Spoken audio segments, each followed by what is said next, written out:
బేసిక్గా పందులు రెండు రకాలు. ఒకటేమో అడవి పంది, రెండోదేమో ఊర పంది.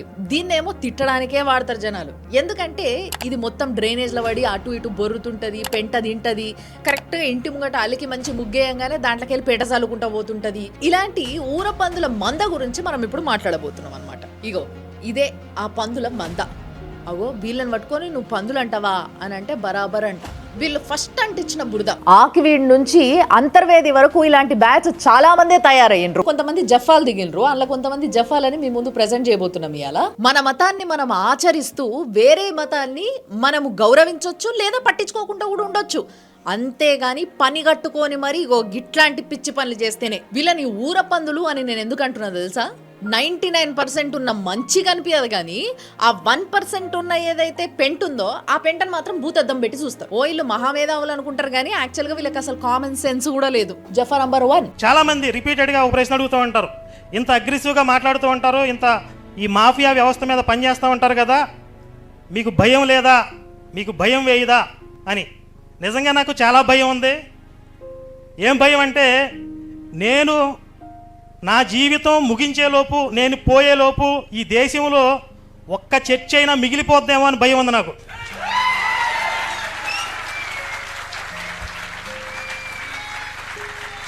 ఒక్క పాస్టర్ గాడైనా ఒక్క జాంబీ వైరస్ అన్న మిగిలిపోతారేమో అని భయపడుతూ ఉంటాను ప్రతి క్షణం. సంపూర్ణంగా నా భారతదేశం నుండి ఈ మాఫియాని తరిమి కొట్టడమే నా జీవిత ఆశయంగా బ్రతుకుతున్నాను. ఇందుట్లో ఎలాంటి భయానికి బెరుకునికి తావు లేదు.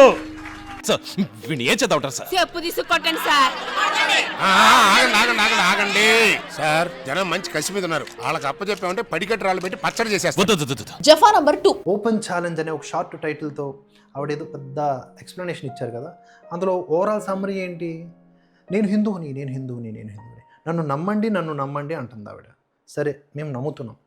మరి మా హిందుత్వం కోసం ఏం చేస్తావు? మా హిందుత్వం కోసం నువ్వు ఏం చేసావు? మతం పిలుస్తోంది అని చెప్పేసి ఒక వీడియో పెట్టినావు కదా చాలా కాలం క్రిందట.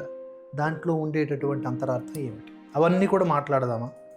సనాతన ధర్మాన్ని ఎరాడికేట్ చేద్దామని చెప్పేసి ఉదయనిధి స్టాలిన్ అన్నాడు. వాడిని ఎంటగడదామా? పీక్దామనే వస్తున్నారు కానీ ఎవ్వరు పీకలేకపోతున్నారు, పీకలేరు కూడా. ఈ సోనం వాంగ్చుక్ ఎవరు? అతను ప్రొఫైల్ బేసిక్గా మనం చూసుకుంటే, ఎందుకంటే ఇతను 2024 ఫిబ్రవరిలో పాకిస్తాన్ వెళ్ళాడు. బంగ్లాదేశ్ కూడా ఎప్పుడు వెళ్ళాడో తెలియదు కానీ అక్కడ మహమ్మద్ యూనస్ని కలిశాడు. వాంగ్చుక్ ఈ విధంగా యువతని రెచ్చగొడుతూ ఇక్కడ కూడా ఈ బంగ్లాదేశ్, నేపాల్, అలాగే అరబ్ స్ప్రింగ్ తరహా ఉద్యమం వస్తుంది అని, రావాలి అని కోరుకున్నాడు, హెచ్చరించాడు. జఫా నంబర్ 3. కానీ వీడు ఓన్లీ జఫా కాదు, జఫడా కూడా చూడు. కానీ 2 ప్రపంచంలో మతాలు ఉన్నాయండి. నీ శరీరాన్ని వాళ్ళు ఏం చెప్తారంటే, చచ్చిపోయిన తర్వాత ఆ శరీరాన్ని పెట్టిలో పెట్టి జాగ్రత్తగా దాచుకోరే, చివరి రోజుల్లో దేవుడు వచ్చేసి నేను పైకి లేపుకెళ్తాడు శరీరంతో సహా మళ్ళీ అని చెప్పేసి అంటాడు. పీక్దామనే వస్తున్నారు కానీ ఎవ్వరు పీకలేకపోతున్నారు, పీకలేరు కూడా. ఈ క్రైస్తవులు మాట్లాడితే మా బైబిల్ తోపు, మా బైబిల్ తురుము, మా ప్రభు పీకాడు, మా ప్రభు కట్లగట్టాడు, ఎన్నో చెప్తా ఉంటారు. ఓరు అట్ట కాదు అబ్బాయి, మనం కూర్చుని చర్చించుకుందాం. చర్చించి సత్యాసత్య పరిశీలన చేసి ఏదో ఒకదాన్ని నిరూపణ చేద్దాం, లేదా కనీసం ప్రజలు తేల్చుకునే అవకాశం ఇద్దాం అని ఎన్నోసార్లు చెప్తాం. ఎవడన్నా ముందుకు వస్తాడేమోనని చూస్తాం, ఎవడు రాడు. ఇది మొత్తం డ్రైనేజ్ల పడి అటు ఇటు బొర్రుతుంటది, పెంట తింటది, కరెక్ట్గా ఇంటి ముంగట అలికి మంచి ముగ్గేయంగానే దాంట్లోకి వెళ్ళి పెంట చల్లుకుంటా పోతుంటది. వెరీ రీసెంట్గా ఓ సవాల్ ఇచ్చాం. అదేంటంటే, బైబిల్ ప్రకారము ఏదైతే ఈ క్రైస్తవ ప్రచారకులు చెప్తారో నిత్య స్వర్గము, నిత్య నరకము అనేది, అవి రెండూ కూడా డమ్మాబుస్కు. నిత్య స్వర్గము, నిత్య నరకం అనేది అబద్ధము బైబిల్ ప్రకారము. దీని మీద ఎవరితోనైనా చర్చిద్దామా అని అడిగితే ఒక్కడ రెస్పాండ్ అవ్వాల. మన మతాన్ని మనం ఆచరిస్తూ వేరే మతాన్ని మనము గౌరవించవచ్చు లేదా పట్టించుకోకుండా కూడా ఉండొచ్చు. అంతేగాని పని కట్టుకొని మరి ఇగో గిట్లాంటి పిచ్చి పనులు చేస్తేనే. జఫా నంబర్ 4 చూడు.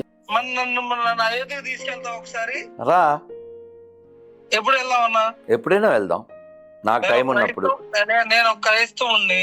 అది నీ భ్రమ అన్నా. ఒకటే నీకు ఇదిగో నేను చమత్కారంగా చమత్కారం ఏం లేదు నాన్న. చూడు నాన్న, చూడు కోటి అయోధ్య ఎప్పుడు వెళ్దాం చెప్పు. కాదు, నువ్వు అడిగేవు కాదు. ఇప్పుడు నా పూర్వీకులు గొప్పోళ్ళు నేను చెప్పాను కదా, నీ పూర్వీకులు గొప్పోళ్ళు నువ్వు చెప్పగలవా లేదా? నా పూర్వీకులు గొప్ప ఎలా చెప్పు? ఆ? నా వైపు చెప్పాను, నీ వైపు చెప్పు. అంటే నువ్వు జై శ్రీరామ్ అంటేనే గొప్పలు అనుకుంటున్నావు ఏంటి? సరే, నేను అదేం చెప్పలేదు కదా. నా పూర్వీకులు శౌర్యంలో గొప్పోళ్ళు. బుర్రుందా? కాదు నాన్న, బైబిల్ పనికిమాల పుస్తకం, పెంట పుస్తకం, నీకు పేరు పెట్టని దరిద్ర పుస్తకం. అలాగా పోనీ నువ్వు ఇప్పుడు చదివిన తర్వాత అశుద్ధమా పరిశుద్ధమా, నేను అంద అబద్ధమా? చూడు, మూడు మాటలు బాగున్నాయా? అశుద్ధమా పరిశుద్ధమా అబద్ధమా? అబద్ధమా? ఇప్పుడు ఏదైనా మాట్లాడితే ఒక లాజిక్ ఉండాలి కదా. మీకెవరైనా క్రిస్టియన్ వచ్చి ఉగాది శుభాకాంక్షలు, సంక్రాంతి శుభాకాంక్షలు చెప్పారా? లేదు. మరి నువ్వెందుకురా కేక్ కోసం బోకులా వెళ్ళిపోతావు మెర్రీ కిస్మిస్ అని? మారవలసింది వాళ్ళ మనమా? మనం ఏం చదవటం సార్? చెప్పు తీసుకొట్టండి సార్. ఆగండి సార్, జనం మంచి కసి మీద ఉన్నారు. వాళ్ళకి అప్పచెప్పామంటే పడికట్టు రాళ్ళు పెట్టి పచ్చడి చేసేస్తారు. జఫా నంబర్ 5. మమతా దీది వెస్ట్ బెంగాల్ సీఎంగా ఓడిపోతే ఏంటి? నువ్వు భయపడకు, ఓటమిని అంగీకరించుకో. వెస్ట్ బెంగాల్ని వేరే దేశంగా ప్రకటించు, ఢిల్లీ మీద యుద్ధం ప్రకటించు. బంగ్లాదేశ్ నుండి 170 మిలియన్ అబ్దుల్స్ అంటే 17 కోట్ల అబ్దుల్లాలందరూ నీకోసం యుద్ధం చేస్తారు. జమియత్ లీడర్ మొహమ్మద్ నురుల్ హుడా వీడియో చేసి మరీ ఇన్వైట్ చేశాడు మమతాని. ఎవడి దేశాన్ని, ఎవడి రాష్ట్రాన్ని ఎవడురా తీసుకునేది? పాకిస్తాన్ నుండి విడిపోవడానికి ఆనాడు భారత ఆర్మీ కావాల్సి వచ్చింది మీకు. భారత ఆర్మీ అన్నలు ఫైట్ చేస్తే కానీ దిక్కులేదు మీకు. మీలాంటి దరిద్రుల కోసం భారత ఆర్మీ అన్నల ప్రాణాలు పొట్టన పెట్టుకుంది ఇందిరా ఖాన్ ఆ రోజు. ఇప్పుడు ఉన్నది దేశభక్తుడు మోడీ. దమ్ముందా? చేయండ్రా యుద్ధం, ప్రకటించండ్రా దమ్ముంటే. బంగ్లాదేశ్ని భారత్లో కలుపుకుంటాం. హే దమ్. హలో లెఫ్ట్ లిబరల్లు, కాంగ్రెస్ చెంచాలు, హలో హలో హలో, వినపడుతుందా? ఇన్ని రోజులు ఎందుకు బంగ్లాదేశ్ స్టేట్మెంట్స్ చేయలేదు?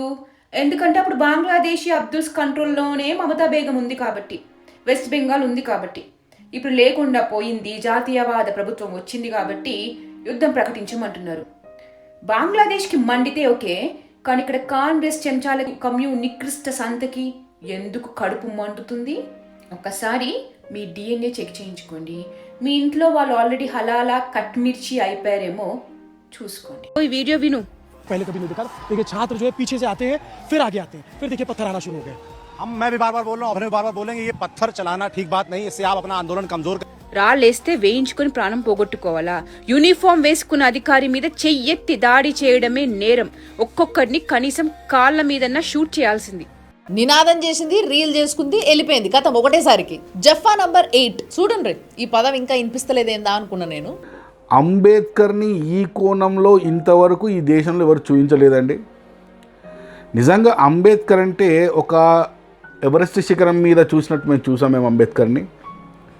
అలాంటి అంబేద్కర్ యొక్క రెండవ కోణాన్ని ఏ విధంగా అయితే నేను చూపిస్తున్నాను విత్ ఆధారాలతో, రిఫరెన్సెస్తో, యావత్ చూసిన ప్రతి ఒక్కరు ఆశ్చర్యపోతున్నారు. అంబేద్కర్ అంటే ఇలాగున్నాడా, ఇదా అసలు నిజమైన అంబేద్కర్ అని చెప్పి చాలా ఆశ్చర్యపోతున్నారు. పీక్దామనే వస్తున్నారు కానీ ఎవ్వరు పీకలేకపోతున్నారు, పీకలేరు కూడా. జఫా నంబర్ 9 చూడండి. మీరు చాలా కాంప్లికేటెడ్ గా చెప్తున్నారు, నేను సింపుల్ గా చెప్తా. కమ్యూనిస్టులు ఎట్లాగా ఉంటారో ఇది నా వీడియో నేను పొద్దున్నే చేసిన, వినాలి. లెఫ్ట్ వింగ్ కి చెందిన వాళ్ళు మీకు బండబూతులు తప్పించే సబ్జెక్ట్ ఏం రాదని నాకు తెలుసు. I know. ఇప్పుడు కమ్యూనిస్ట్ గాళ్లకు, కమ్యూనే గాళ్లకు ఇంటలెక్చువల్ గా మాట్లాడడం వచ్చా అంటే రాదండి. అసలు కమ్యూనిస్టులకి ఇంటలెక్చువల్ గా మాట్లాడి ఎక్కడొచ్చండి? బండబూతులు తప్పించి ఏం రావు వాళ్ళకు. పీక్దామనే వస్తున్నారు కానీ ఎవ్వరు పీకలేకపోతున్నారు, పీకలేరు కూడా. బూతులే. సబ్జెక్ట్ ఏడున్నా, సబ్జెక్ట్ ఉంటే ఎవడో ఇప్పుడు సబ్జెక్ట్ ఉంటే వీళ్ళు డిబేట్కి వస్తారు కదా. ఇప్పుడు ద్విమంతో ఇప్పుడు మీరు ఎవరి గురించో నాకైతే తెలీదు, బట్ ఎవరి గురించో చెప్తున్నారు. వాళ్ళ బక్వాస్ జాతి ఏదన్నా వరల్డ్ మీద, భూమి మీద ఉందంటే కమ్యూనిస్టులేనండి. దే ఆర్ వర్స్ట్, గొర్రెలు, పందులు. ఏం చదవటం సార్? చెప్పు తీసుకొట్టండి సార్. ఆగండి సార్, జనం మంచి కసి మీద ఉన్నారు. వాళ్ళకి అప్పచెప్పామంటే పడికట్టు రాళ్ళు పెట్టి పచ్చడి చేసేస్తారు. జఫా నంబర్ 10 రీల్స్ చేసుకుంటున్నారు, reels batch. You guys decide. ఇలాంటి ఒక ఎకోసిస్టమ్ పనిచేస్తుంటుంది తెలుసా. వీళ్ళ టార్గెట్ ఏంటంటే భారతదేశాన్ని హిందూ దేశంగా నాశనం చేయాలి. అప్పుడే ఈ కమ్యూనిస్టులు రాజ్యమేలొచ్చని వీళ్ళ బాధ, ముస్లింస్ రాజ్యమేలొచ్చని వాళ్ళ బాధ, క్రిస్టియన్స్ రాజ్యమేలొచ్చని వాళ్ళ బాధ. ఎవ్వడి బాధ వాళ్ళది. ఎవరికి బాధలు ఏంటంటే హిందువులకి. వీళ్ళకు అర్థం కాదు ఏంటంటే ఇన్నాళ్ళు హిందువులు నిద్రపోతున్నారు, ఇప్పుడిప్పుడే లేస్తున్నారు. అందుకే వీళ్ళకి అన్ని చోట్ల నుంచి కాలుతుంది. ఎందుకంటే ఫేక్ నెరేటివ్స్ ఇస్తూ ఉంటే నిజమేనేమో అని చెప్పేసి ఇంట్లో కూర్చున్నారు. ఇప్పుడు నోరు వస్తుంది హిందువులకు కదా, ఆ నోర్లు కుట్టేయడానికి ఎంత రచ్చ చేస్తున్నారు. ఇది నాకు దొరికితే నిజంగా మళ్ళీ చెప్తున్నా కదా, సాకిరి బండ కేసు ముట్టినట్టు ఊతుతా, కేసులు పడితే పడ్డాయి. ధర్మం కోసం మనం ఎన్నిసార్లైనా తన్నులు తినొచ్చు, తప్పులేదు. మీరేమంటారు? అవతల సైడ్ తిరుగు, పోలీసు వాళ్ళు ఉంటారు, అలా ముఖంలో ముఖం పెట్టి చెయ్యి నినాదం. విన్నారు కదా? అసలు నీట్ పేపర్ ఇష్యూలా హిందూ ముస్లింలు ఎందుకు వస్తుంది? ఇలాంటివన్నీ పిచ్చి పిచ్చి వాగుళ్ళు వాగుతారు. దీన్ని ప్రశ్నిస్తేనేమో నువ్వే ఇవన్నీ తీసుకొస్తున్నావు, నువ్వే లొల్లి పెడుతున్నావు మాతాల మధ్యలో అంటారు. జఫా నంబర్ 11.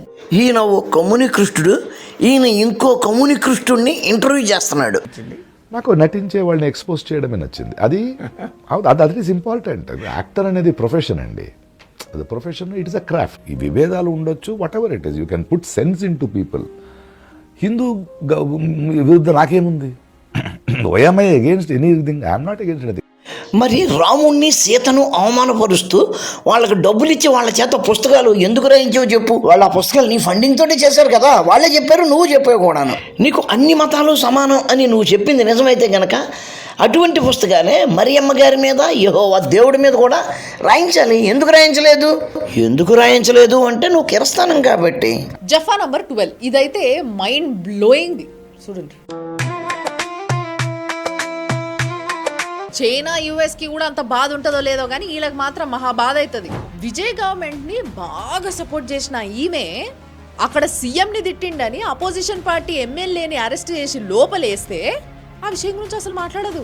ఈ దేశంలో ఉండే మనుషుల గురించి, ప్రాంతాల గురించి, మతాల గురించి, దేవుళ్ళ గురించి, ఆఖరికి అన్నిటి గురించి ఇష్టం వచ్చినట్టు వాగాలి. తర్వాత చట్టాన్ని ఫాలో అయ్యి అరెస్ట్ చేస్తే మాకు ప్రశ్నించే హక్కు లేదా? అరే అగ్రెసివ్గా ఉండడం కూడా తప్పేనా అని ఇట్లా బురద జల్లుతుంటది.